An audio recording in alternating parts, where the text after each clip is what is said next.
हरे कृष्णा। आज हम श्रीमती तुलसी महारानी का महात्म्य बताएंगे। वृंदा देवी कौन है?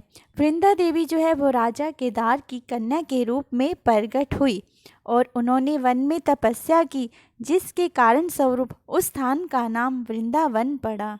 श्रीमती वृंदा देवी के आविर्भाव संबंध में भार्गवत पुराण के श्री कृष्ण जन्म खंड के 86वें अध्याय में परम भगवान श्री कृष्ण अपने मुख कमल से विस्तृत वर्णन करते हैं। भगवान श्री कृष्ण को उनके पिता नंद महाराज अत्यंत उत्साहपूर्वक राजा केदार की कन्या के विषय में श्रवण करने की जिज्ञासा करते हैं। तो नंद महाराज कहते हैं, हे कृष्ण, मुझे उनके वंश और चरित्र के विषय में विस्तार पूर्वक से बताओ। तो नंद महाराज के इन उत्साहवर्धक वचनों को सुनकर परम भगवान श्री कृष्ण केदार राजा की कन्या के रूप में प्रकट हुई वृंदा के दिव्य कार्यकलापों का वर्णन करने लगे। हे पिता, इस सृष्टि के प्रारंभ में ब्रह्मा के पुत्र स्वयंभू मनु हुए और उनकी पत्नी का नाम शतरूपा था। उनके पुत्र प्रियव्रत और उतानपाद हुए और उतानपाद के महायशस्वी पुत्र ध्रुव हुए। उनके पुत्र नंद सावर्णी और इनके पुत्र राजा केदार हुए। राजा केदार महान विष्णु भक्त एवं सातों द्वीपों के अधिपति थे। उनकी रक्षा के लिए भगवान का सुदर्शन चक्र उनकी सभा में सदैव उपस्थित रहता था।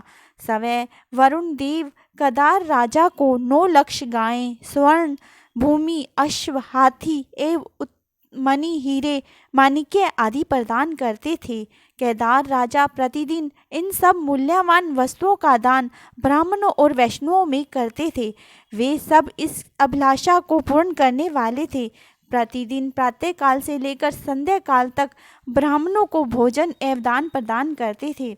इस प्रकार से अत्यंत उदार एवं विष्णु भक्ति परायण थे और सरल जीवन व्यतीत करते हुए सदैव भगवान के दिव्य नामों का जप करने में मगन रहते थे। एक दिन वे भगवान विष्णु की प्रसन्नता के लिए यज्ञ कर रहे थे। तब उस महान यज्ञ कुंड से वृंदा का जन्म हुआ।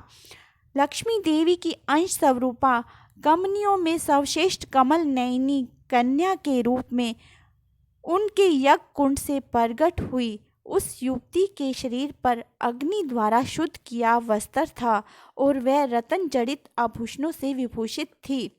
प्रकट होने के उपरांत उस कन्या ने राजा केदार को कहा, हे महाराज, यज्ञ कुंड से प्रकट हुई मैं आपकी कन्या हूँ।